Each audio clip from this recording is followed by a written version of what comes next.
the song that's just about right. I mean, I'm sitting here painting and they talk about painting in that song.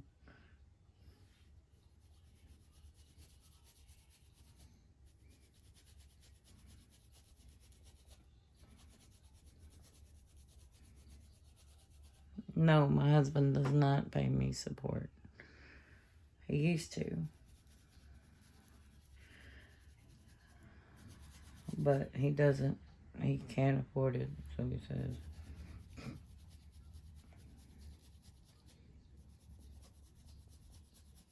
But I'm not here for that. I'm here to be able to eat. They cut my food stamps off, so I ended up with nothing when I moved back here to Cape Girardeau, Missouri, from Hopkinsville, Tennessee. I mean Kentucky, Hopkinsville, Kentucky, and Clarksville, Tennessee.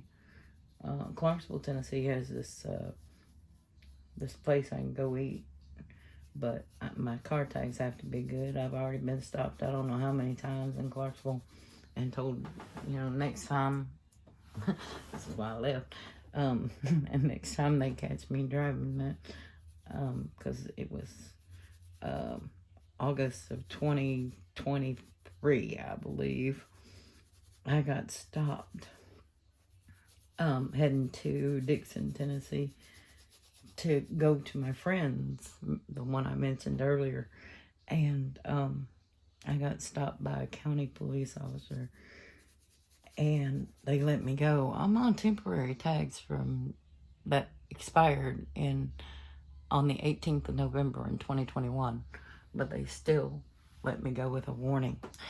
I don't want to divulge too much because I did not have proper.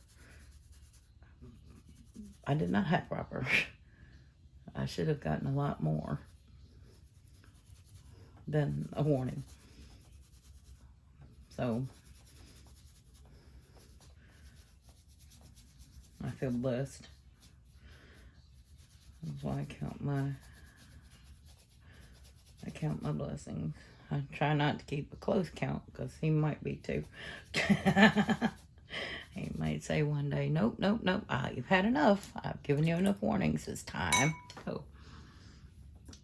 So I parked my butt here at my husband's, and as much as we both want me gone, which was the last argument. I mean, it's not arguments, but the last top of your voice yelling is, yeah.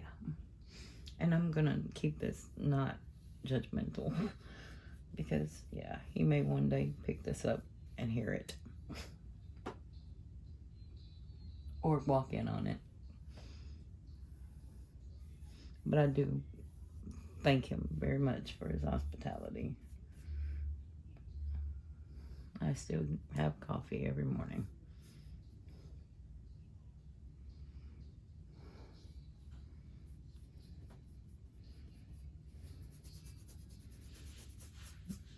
Well, I've got this set on random. I don't have a particular genre.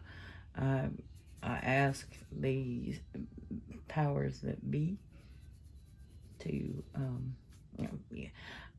When I say powers that be, I mean the S word, for Apple. My iPhone. That I ask them to play something random on Apple Music or Spotify, and it plays whatever shuffled, and I realize that's what so I'm giggling because I don't have this set on country. I'm sitting here talking about Tennessee and the song She Don't Know She's Beautiful. I believe that's Sammy Kershaw, but every time I go to check the Who, it shuts off the camera, so I'm gonna stop doing that. Once was enough, and I'm already gonna have to take this and edit it. I didn't want to, but you'll be able to see the. But I think I'm gonna stop this, edit what I have, put it on save, and then go take a bath. just so I can get an idea of what this is going to be like in case I do this in parts. But that's what this is about. Stepping away from it, coming back. I'm not going to try to do all one painting in one day. And what's the point? Because the part of watching someone paint is strategy, time. You know, what's it going to look like? And I think that would help from me with subscribers. If you choose to subscribe, you get to see the progress and what I did for the day, even if it's short videos. Short attention span, no, I'm not really going for that, because I could watch a video if it interests me all day. I have known to watch, you know, certain readers or certain subjects, whatever I'm looking to work with. And today is just testing the waters for something new.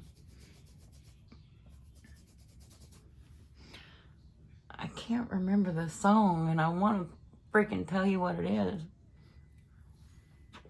I noticed that music kind of works with my flow.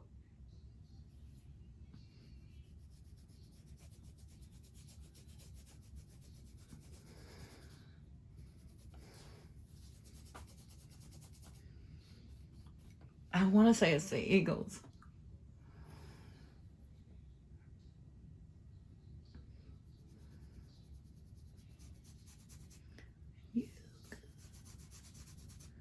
There's just not enough love in the world. I'm not here to sing. I'm just here to tell you what the lyrics are. It ain't about the music, but it might trigger you for something, you know. You might like it for some reason. Not no.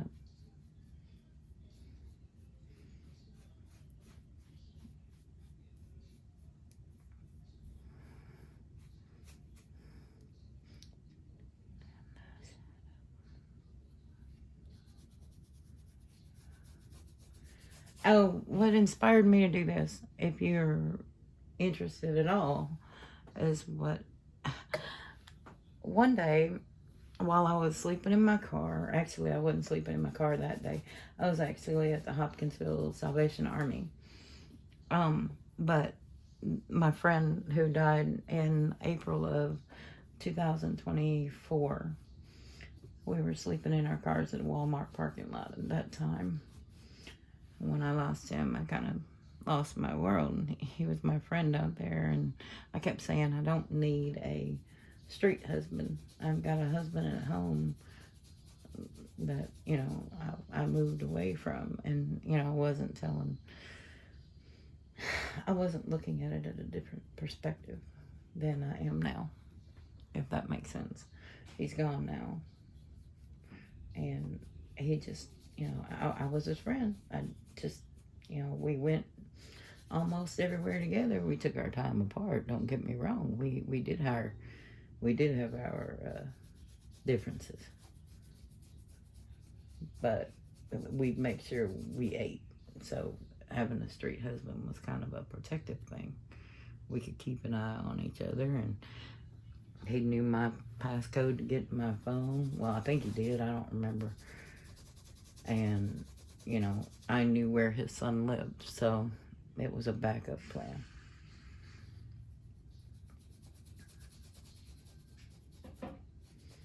So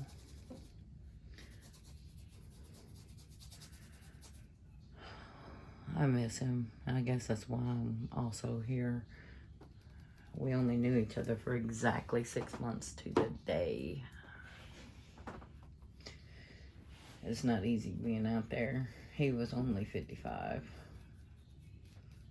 He had brain cancer, one lung, but he was a really good friend and a very devout Christian.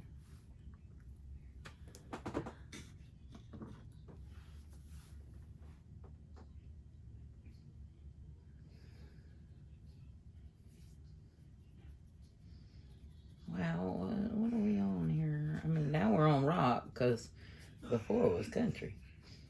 Now it's, damn, what's that one Glenn Fry did? Not You Belong to the City, but there was another one. Out of the blue. Oh, see, that's why I'm not singing.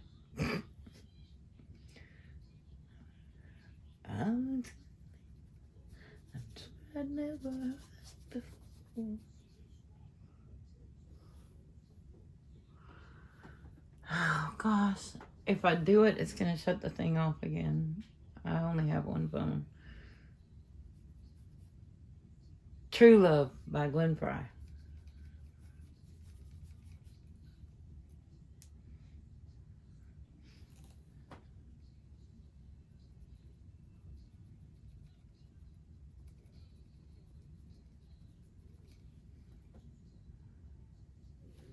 I'm a little nervous. I haven't done this on camera for very long, and I've never done it where I have a conversation with no one.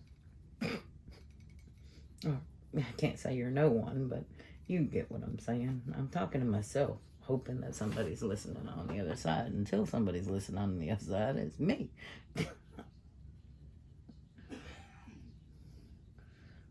So for my husband, when he walks in, it's just me talking two-way camera. Well, actually, I'm talking to my painting if you're looking at it. Now, the reason why I'm doing that is because I don't know how much it's going to bleed through. If it doesn't bleed through too much, I might find myself painting both sides. And even if it does, it'll just blend in. I'm doing this actually so I can have curtains for my window in my car, which I have like that Nissan Pathfinder. And it's a Platinum Edition 4x4 or four-wheel drive. And this is one long curtain. So, whatever.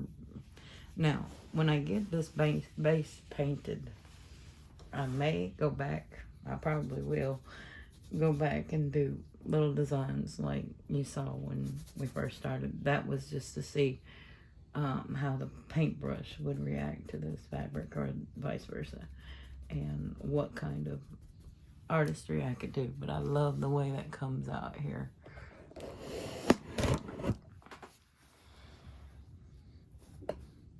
The texture.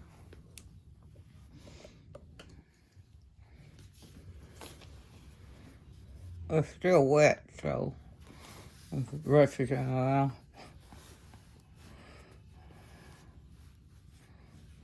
Okay. Now,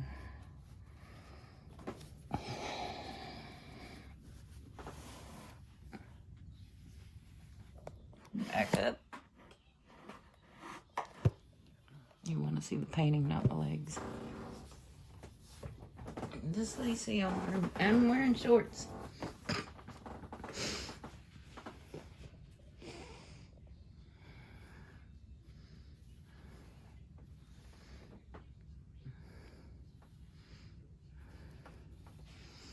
My husband's retired Navy. He did 20 years in the military.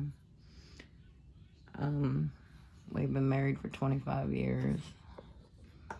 The kids grew up and we grew into different things. That's pretty much all it is.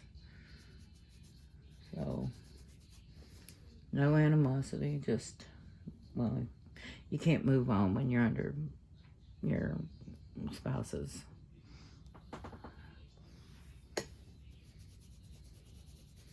He can't get over his feelings. I can't get over mine. So, I mean, I am. And that's the problem. He wants me as a wife, and I put myself at a distance. So, that explains that. And that's really all anybody ever needs to know. Oh, how about that? Once in a Lifetime by Chicago.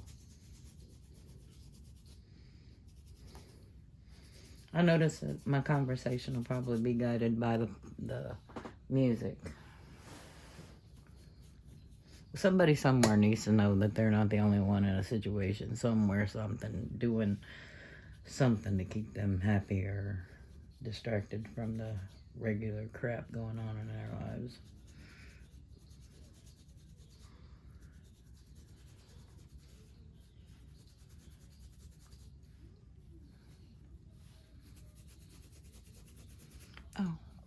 try something here. Just regular water. I just repurposed the bottle. And I'm putting my finger over it. That's what I do to keep my paints wet.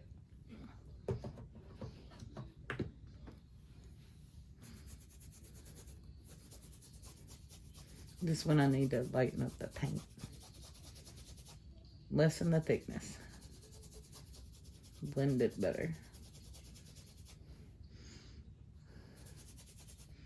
Fairly new paintbrushes. I got them for Christmas.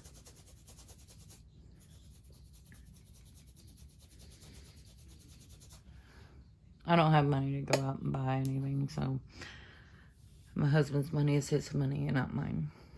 And I've got nothing, so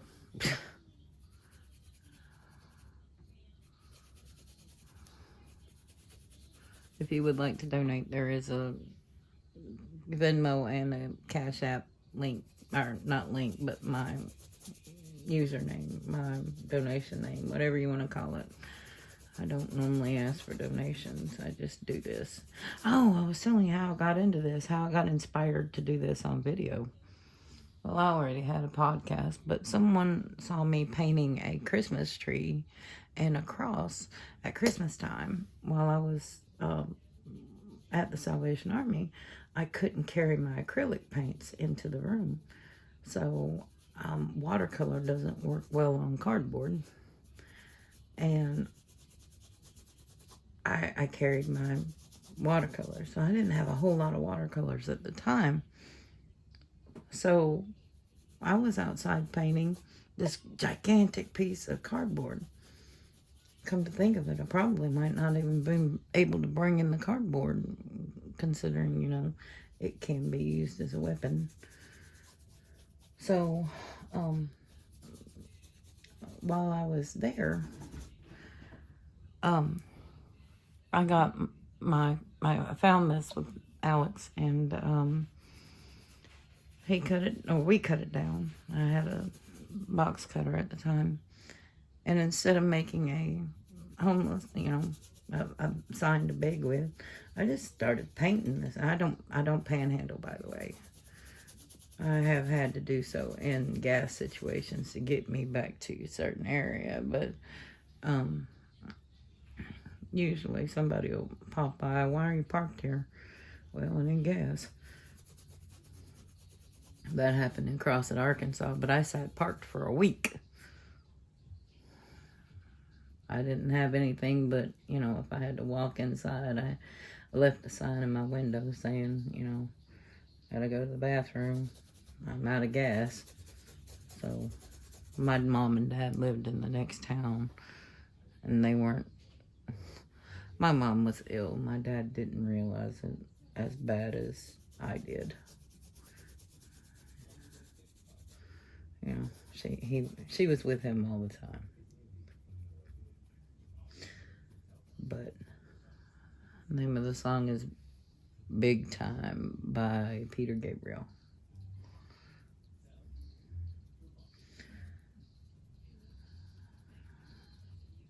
So while I was out there painting this Christmas tree, somebody saw me. They were there to make a donation for food. It was around Christmas time. And she came up to me and asked me, you know, if I was going to sell it. And I said no. And I was making this for somebody downtown who had a coffee shop who gives coffee and keeps it regulated for the homeless to come in and have someplace warm to drink coffee and listen to music. They've got something to do during the day. And they're open from 8 a.m. to 3 p.m. Monday through Friday. So I didn't have, you know, anything. I appreciate it because, you know, I don't have money to go out and buy a coffee. And I didn't have food stamps at the time then either. And not all homeless get food assistance. So, you know, when we had, the Salvation Army there had a lunch, and that was it. But I'm not saying that the the food line. And I didn't realize that they had, you know, some packaged food that I could, you know, take back to my car. And since it's so cold outside, oh man, it's so cold. I remember being in my car, it was 9 degrees. I remember I had to put a Snapchat up just to make sure people knew I was alive, because they knew I was in my car. But, you know, they didn't have extra room or whatever, you know, ideals clash. You know how the deal is. Ideals clash in your family, and especially if it's your children. You don't want your mom and dad up in your butt all day. It's the whole reason why you leave home. So I stayed in my car, and that Snapchat that I put up just so my kids knew that I was safe and still alive, but I showed them that there was ice forming all over the inside of my car where it was moisture from my breathing. And I was under a sleeping bag with 2 blankets under it. And, oh my gosh. My dad ended up sending me money and telling me, don't spend it, the bank is closed. I mean, don't spend it fast, the bank is closed. He sent me $1,000, but they also had sent me money to get my car out of towing or impound, and enough that was supposed to put insurance on it, but I couldn't do that because I needed money to eat. Anyway, like I said, they sent me the money to get my car out of impound because I was in a suicide, I was in a facility because of suicidal ideations when my car tags expired in November of 2021. Well, I was in the hospital until December the 1st, 2021. So I didn't get to do that. I mean, if I had been that close to it, my dad might have, you know, fixed everything then and got me straight. Anyway,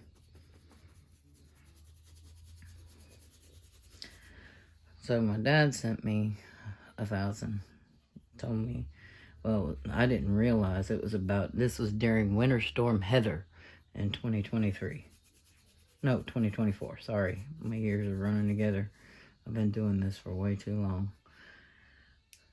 But as you can tell, I'm trying to get myself back up on my feet.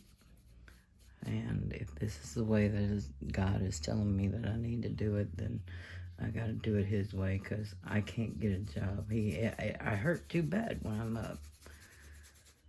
And I'm lucky I can get to this. I have so many issues. A car accident in 2019 left me pretty much useless.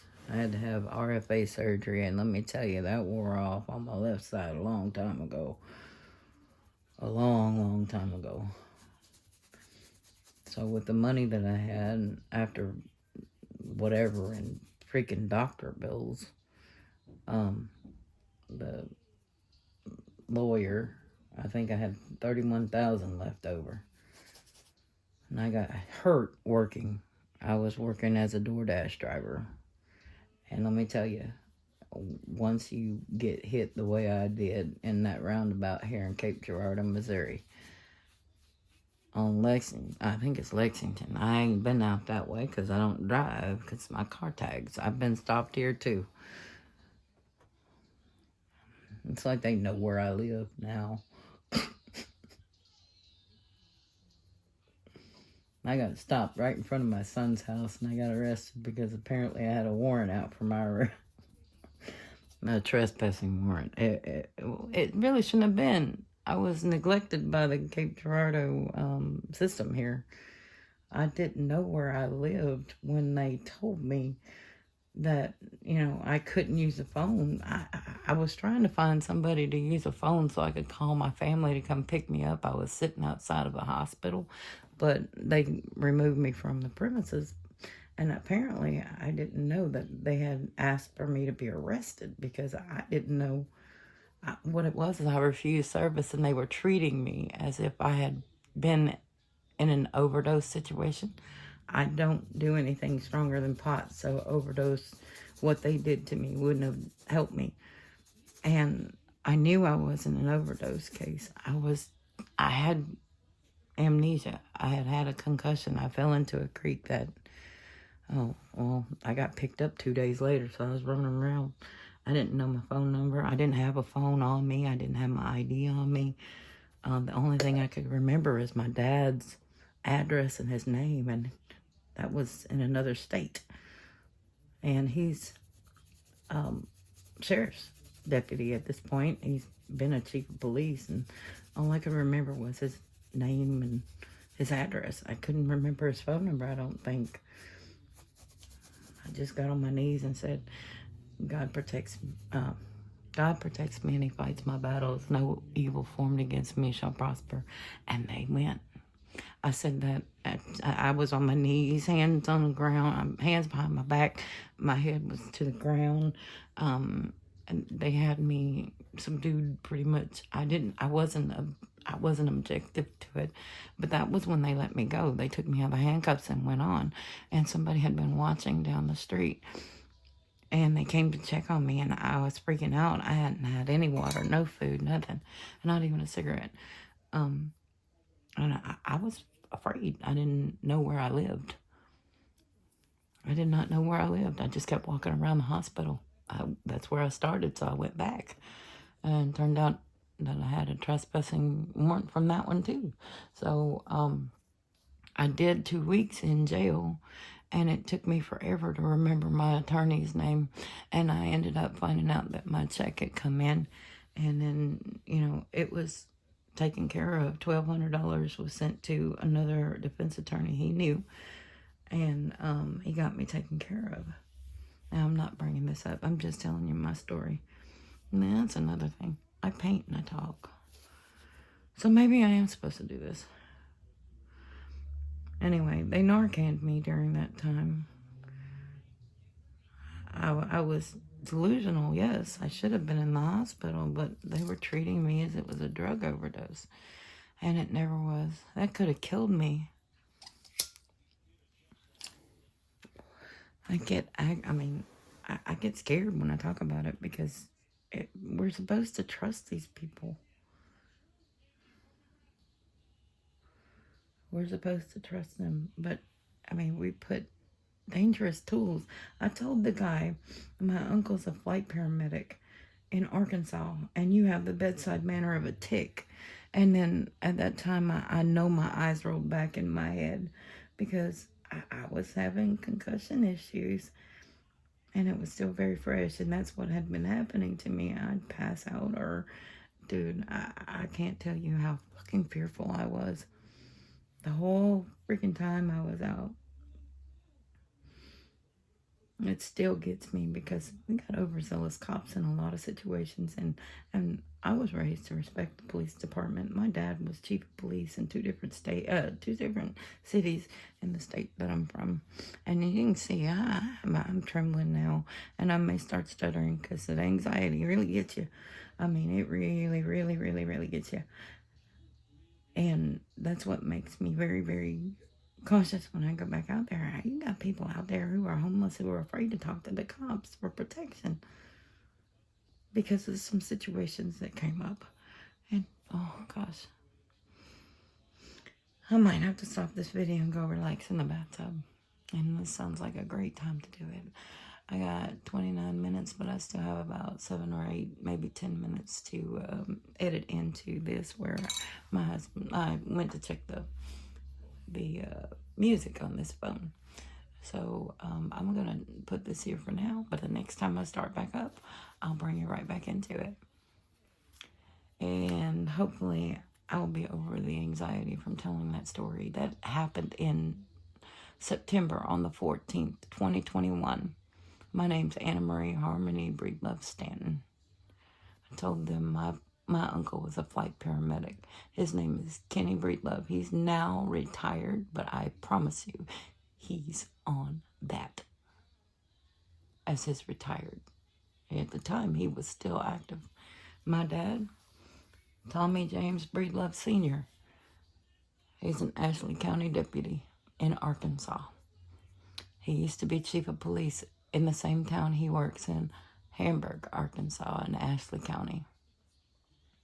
And it's important to me that I get this out because I was treated like crap. And I'm not saying I'm trying to use I'm using my knowledge as a cop's daughter. I'm 50 years old at the time that happened. I just turned 47.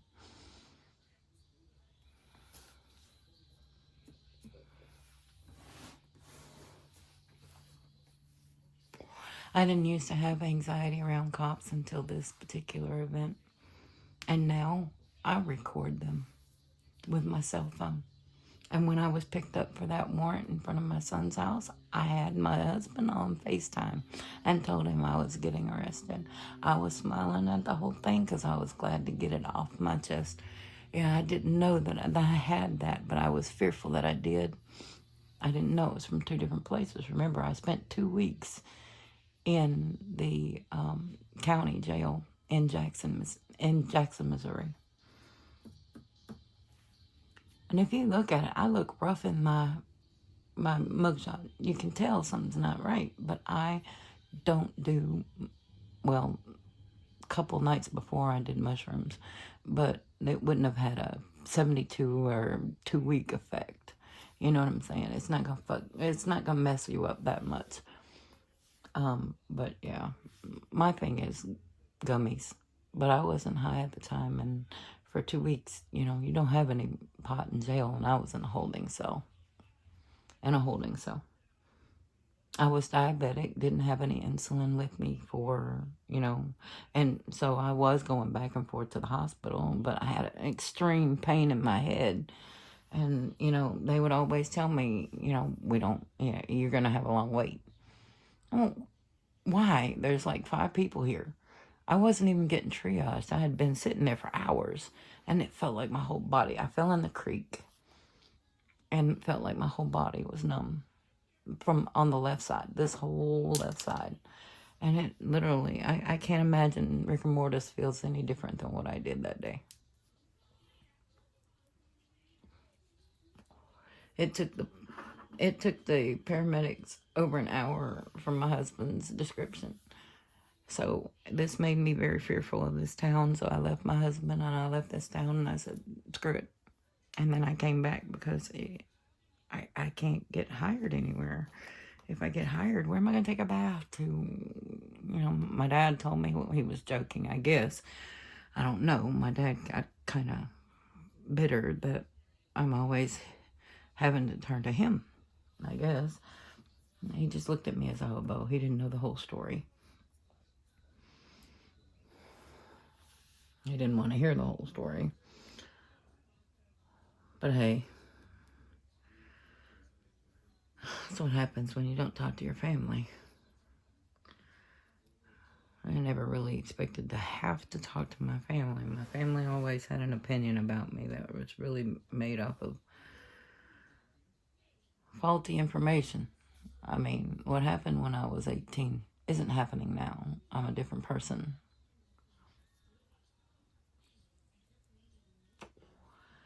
Anyway. Well, this is MyzMoonRose Productions. And this is art and a chat. So if you like the channel, like and subscribe. If you don't think you can jive with the vibe, then thank you for stopping by, and I'll see you when I see you. Peace, love, and light. I'm out.